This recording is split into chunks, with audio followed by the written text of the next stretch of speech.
नमः संस्कृताय प्रिय मित्राणि, आप सब कैसे हैं। आशा करता हूं आप सब अच्छे और सकुशल होंगे। आप सबका फिर से अपना YouTube चैनल रविलाल हंसदा में रीजनिंग कक्षा के साथ हार्दिक स्वागत है। तो जैसा कि पीछे के बोर्ड में आप लोग देख पा रहे हैं कि यह रीजनिंग का प्रश्न है और रीजनिंग में भी यह आव्यूह परीक्षण के अंतर्गत आता है, जिसे अंग्रेजी में मैट्रिक्स टेस्ट कहलाते हैं।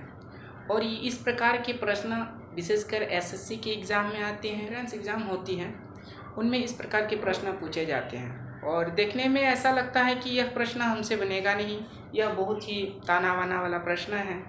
यह शायद हमारे अंदर भ्रम फैल जाती है कि मैं इस प्रकार के प्रश्न को सॉल्व नहीं कर पाऊँगा।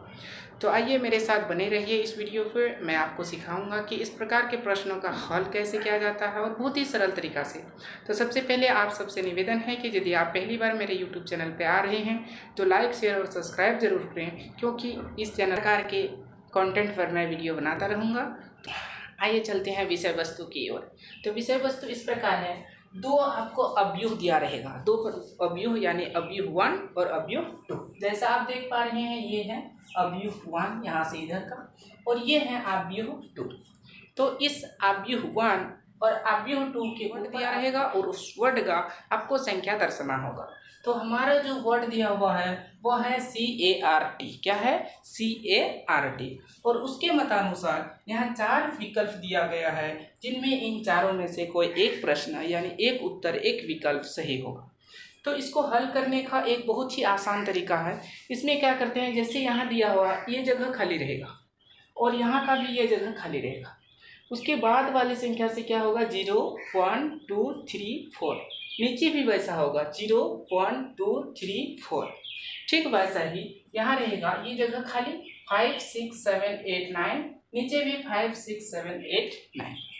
अब क्या करें, जैसे मान लेते हैं यहाँ क्या है, C है, तो यहाँ लिखेंगे C और यहाँ बराबर देना है। क्या है? C। अब आप में से बता सकते हैं कि C अव्यूह 1 में है या अव्यूह 2 में है। तो हम सबको दिख रहा है कि यह अव्यूह 2 में C है और C पहला जो C आया हुआ है वो यहाँ पे है। तो इसका मान निकाले इस C का, तो क्या होगा, 5 और 9। तो यहाँ क्या लिखना है, पहला 5 और 9, फिर यहाँ कोमा देना है। फिर देखना है कि दूसरा C कहाँ है, तो दूसरा C यहाँ आया है, इसका मान कितना हुआ, 6 और 6, तो यहाँ लिखना है।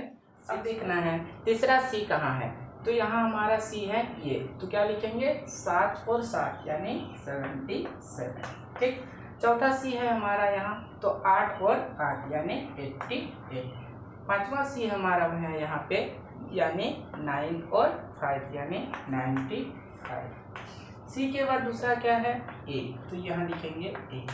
अब A हमको कहाँ मिल रहा है, अव्यूह 1 में, तो यहाँ लिखेंगे 0 और 1, तो लिखेंगे 0 और 1। दूसरा A कहाँ है, यहाँ है, तो होगा 1 और 2 यानी 12। तीसरा A कहाँ है, यहाँ है, यानी 2 और 0। चौथा A कहाँ है, यहाँ पे लिखा हुआ है 3 और 3। पांचवा A हमारा यहाँ है, यानी 4 और 4 यानी 44। ठीक।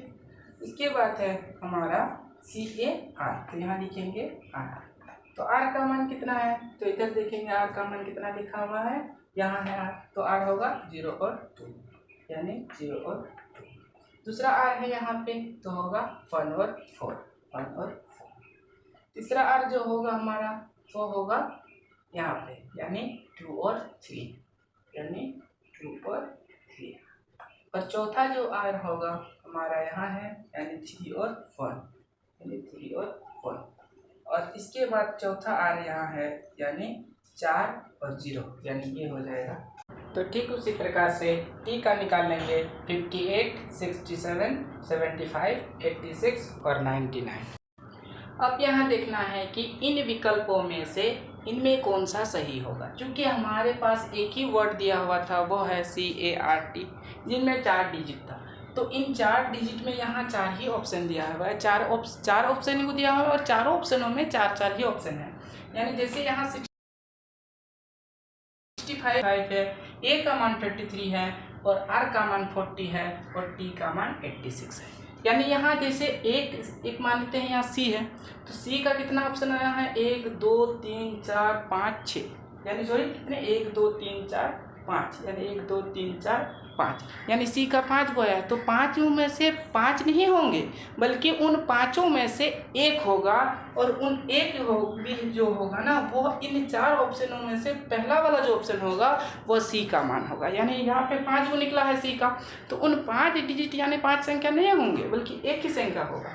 तो अब बताइए पहला जो ऑप्शन है यहाँ है 65। अब बताइए सी का मान 65 कहीं दिख रहा है तो सी का मान सी का मान 65 है ही नहीं। अब यदि सी का मान 65 नहीं है तो फिर इस ऑप्शन को सीधा सा काट देना है। क्या करना है? काट देना। क्योंकि 65 मिल ही नहीं रहा है तो हो सकता है कि आगे का संख्या भी ना मिले। अब क्या करें? दूसरा है बी वाला ऑप्शन कह रहा है कि सी का मान निकालो 66। तो अब बताइए सी का मान 66 दिख रहा है तो यहाँ पे हमारा है 66। चलो हो सकता है ये संभव है। अब दूसरा निकालते हैं सी ए का मान। यहाँ ए का मान कितना है? 12 कह रहा है। बताइए ए का मान 12 कहीं दिख रहा है तो हाँ यहाँ 12 दिख रहा है यानी हमारा 66 भी दिख रहा है और 12 भी दिख रहा है। अब सी वाला ऑप्शन जो है सॉरी बी का सी यानी आर का मान यहाँ है 40। अब बताइए इनमें 40 दिख रहा है? हाँ आर का मान यहाँ लास्ट में 40 दिख रहा है तो ये 40 के नीचे इस प्रकार से निशान है। और उसके बाद है उसी में आर टी का मान है कितना? 58। तो देखना है तीसरा ऑप्शन सी का यानी यहाँ दिया है सी का मान है 88 तो यहाँ 88 है। उसके बाद है ए का मान 44 यहाँ 44 भी है। सी आर का मान 31 तो यहाँ 31 भी है। और उसके बाद टी का मान 89 तो यहाँ हमारा टी का मान 89 नहीं यानी सी वाला ऑप्शन गलत है, ए तो गलत है ही। उसके बाद अब देखेंगे डी का मान जो है डी में ऑप्शन है 59 ये 59 है, 20 तो कह रहा है 20 ये भी है। उसके बाद आर का मान 32 तो आर का मान यहाँ 32 नहीं है तो आर का मान 32 नहीं है यानी इसका मतलब ये भी गलत है यानी बी वाला सही है।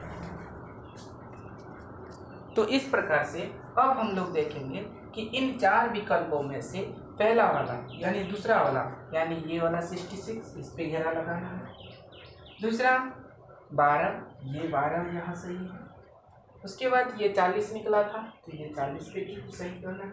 और उसके बाद है 58 यानी ये अर्थात हमारा इस अवयव यानी अवयव परीक्षण में जो वर्ड दिया हुआ था CART जिनमें 4 डिजिट था उन 4 डिजिट का मान इस प्रकार से होगा। सी का मान 66, ए का मान 12, आर का मान 40 और टी का मान 58। तो कैसी लगी वीडियो आज की? आप सबसे निवेदन है कि यदि आपने अभी तक सब्सक्राइब नहीं किया तो सब्सक्राइब कर